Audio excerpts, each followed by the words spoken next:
everybody talked about the crisis, and we had this media things, and then I go deeper to think about what is the source of the crisis, and I found that it is not, in fact, not a financial crisis, which everybody will make us believe that it is a financial crisis and we just have to adjust something with banks and milliards and billions and so.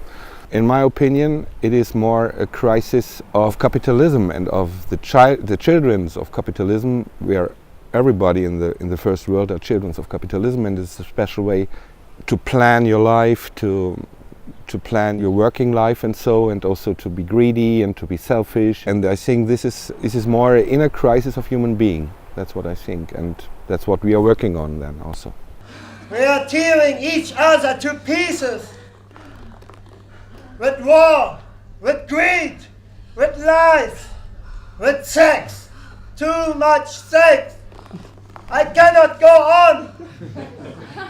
We began the process with the idea of creating a satyr play, which was a traditional play in the Greek theatre, where you would have 3 tragedies, and between the second and the third you would have this comic, satiric play that was sort of like a piss take on all the serious, tragic material.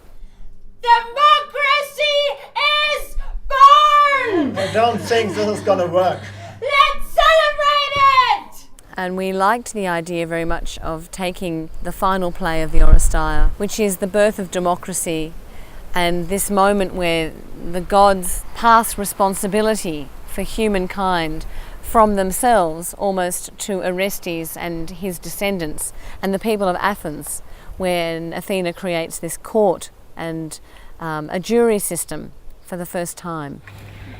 I honor Orestes, and I honor you. I know you've got a difficult job to do, and I know you've got the power to destroy the whole country, but I will create a court and establish it forever. And we loved the idea of playing with that in relation to this notion of the crisis. Fear and responsibility must be balanced. The new judgment is this: trial by jury. If votes are equal, Orestes still goes free. I will vote for him. 2,500 years later, we've had democracy and we've had all kinds of political structures, and yet we're in a very deep, not only a deep financial crisis, but we're in a crisis in terms of what Andreas was saying about democracy and capitalism, and a crisis in terms of leadership, political leadership at the moment. We're in a bit of a turning point, if you like. You released 2,500 years ago Orestes, and with this action of mercy, you pass the power to my clients. Thank you very much for your time. No! That's not how it went. Like, I gave the power to Orestes, to mankind, to all of you! We created democracy! Oh, yes, yeah. Yes, we have still a thing called democracy. Thank you very much for this. Thanks for your time. In our time now, we have something called democracy, but it changed totally from the idea 2,500 years before, because the people don't rule. They vote every 4 years, and they are manipulated by media, by political parties, and the people who rule the world are not the people in the countries. This is different. You are honored. I don't come to destroy you. I invite you to join us. Vernimm mich, o Nacht, Mutternacht, uralten Rang, haben der neuen Götter türkische Ränke geraubt und gestürzt. Listen, we need you. Nothing can prosper without you. Give me your hand. We need your mercy and grace. Vernimm mich, o Nacht, Mutternacht, uralten Rang, haben der neuen Götter türkische Ränke geraubt und gestürzt. Well, obviously you're not interested in your new temple. Am I right? Obviously, you are not interested in being part of this new world. New world. Am I right? We tried to show how the Fouriers in the ancient play are changed and becoming a part of the human being and influence everything. Are those creatures the Furies? Yes, we are. They've changed. Yes, we did. It doesn't look good. Doch.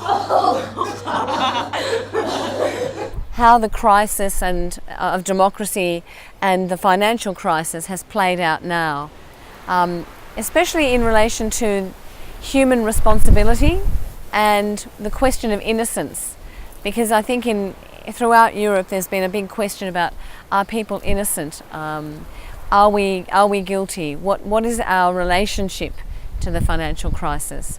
Greedy investors and greedy bankers made a series of errors that destroyed, really damaged the economies of countries, of poor countries. And so what we're seeing now is the fallout from that.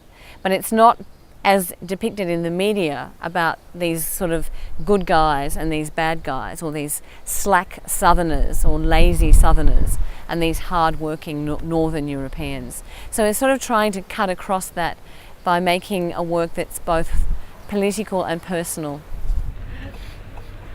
So, is there anyone innocent amongst you? Maybe you could ask a bit more friendly. Is there anybody innocent amongst you? Yeah, you're not. Thanks. When Andreas and I first talked about the Sifnos project, we were interested in experimenting with audience participation. Democracy is born! Celebrate it!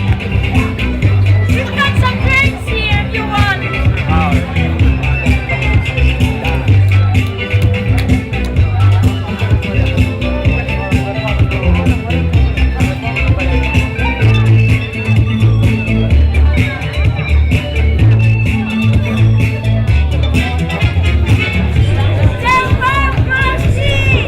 I think it was an incredible experience. We came to Sifnos for 2 weeks and there were 65 people gathered from eight or nine countries. Eight. And it was incredible to meet our theatre peers from such diverse places, and of course we affected each other, and even when we made our work, we took elements from each other. And I think that this project was an extraordinary experience for the young, particularly the young artists who came with us. I think it was like almost a once-in-a-lifetime experience for them, of something that hopefully will happen again for them. But it's such an amazing thing to happen when you're so young. Yeah. Auch der Schauder hat sein Heil, hält vor dem Herzen wacht. Wem die Schuld auf dieser Welt nicht die große Lehre ist, sei es ein Bürger, sei es ein Volk, wie kann die noch ehren? Siegt dieses Wort, siegt diese tödliche Schuld. Fortan wird diese Tat alle die Menschen im Frevel verbünden. Auch der Schauder hat sein Heil, hält vor dem Herzen wacht. Wem die Furcht auf dieser Welt nicht die große Lehre ist, sei es ein Bürger, sei es ein Volk, wie kann die noch ehren?